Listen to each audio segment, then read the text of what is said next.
അള്ളാഹു റസൂൽ നമ്മളെ ഡ്യൂട്ടി ഏൽപ്പിച്ചു. രണ്ടാമത്തെ കാര്യം അതിൽ അന്നി, എന്നിൽ നിന്ന്, അള്ളാഹുവിന്റെ റസൂലിൽ നിന്നാണ് നമ്മൾ എത്തിക്കുന്നത്. അഡ്രസ് ഇല്ലാത്ത സംസാരമല്ല അല്ലെ.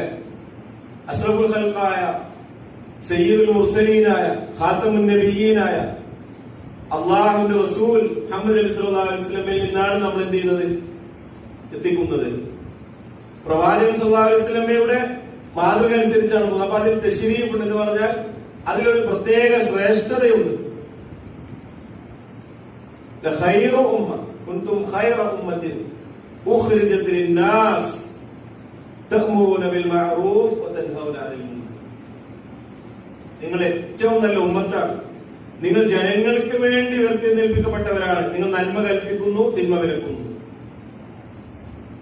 അപ്പൊ ഇത് കേൾക്കുമ്പോ ഞാനൊക്കെ സാധാരണക്കാരനല്ല, എനിക്കൊന്നും വലിയ അറിവില്ല, അതൊക്കെ വലിയ പണ്ഡിതന്മാരൊക്കെ പറഞ്ഞ കാര്യമാണ്, അങ്ങനെ ബേജാറാവേണ്ട കാര്യമില്ല.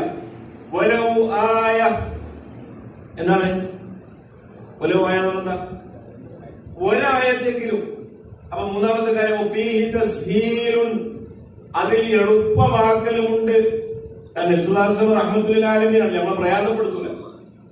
ഖദ് ജാഅകും റസൂലുൻ മിൻ അൻഫുസികും അസീസുൻ അലൈഹി മാ അനിത്തും ഹരീസുൻ അലൈക്കും ബിൽ മുഅ്മിനീന റഊഫുർ റഹീം. നിങ്ങളിൽ നിന്ന് തന്നെയുള്ള ഒരു തിരുദൂതർ വന്നിരിക്കുന്നു. നിങ്ങൾ പ്രയാസപ്പെടുന്നത് ആ റസൂലിന് സഹിക്കാൻ സാധിക്കില്ല.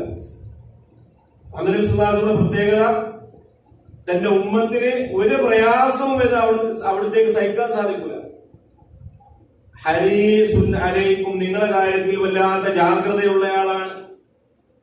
ബിൽ മുഅ്മിനീന റഊഫുർ റഹീം, മുഅ്മിനീങ്ങളോട് അങ്ങേയറ്റം കാരുണ്യം ദയമുള്ള ആളാണ്.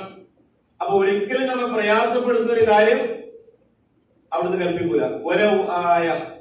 ഒരായത്ത് പഠിക്കാത്തവർ ഈ കൂട്ടത്തിലുണ്ടോ? ഒരായത്ത് പഠിക്കാത്തവരാരും കൂടുതലുണ്ടെന്ന് ഞാൻ വിചാരിക്കുന്നില്ല. അപ്പൊ ഈ പറഞ്ഞതിൽ നമ്മൾ പെടൂലേ? ഈ പറഞ്ഞതിൽ നമ്മൾ ഉൾപ്പെടൂലേ? ഒരു സംശയത്തിൽ ഉൾപ്പെടും അല്ലെ? അത് വളരെ വലിയൊരു ക്വാളിറ്റിയുള്ള ശ്രേഷ്ഠതയുള്ള സ്ഥാനാണിത്. അല്ല, അത് വലിയ മൗലവിമാർക്കും ഉലമാക്കൾക്കും മാത്രമുള്ളതല്ല.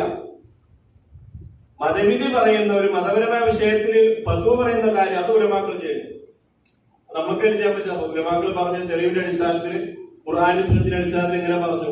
പക്ഷെ ദഅവത്ത് പണ്ഡിതന്മാർക്ക് മാത്രമല്ല, ദഅവത്ത് എല്ലാ മുസ്ലിമിന്റെയും മുഅ്മിനിന്റെയും ബാധ്യതയാണ്. അത് നമ്മൾ ചെയ്യാതെ പോയതാണ്.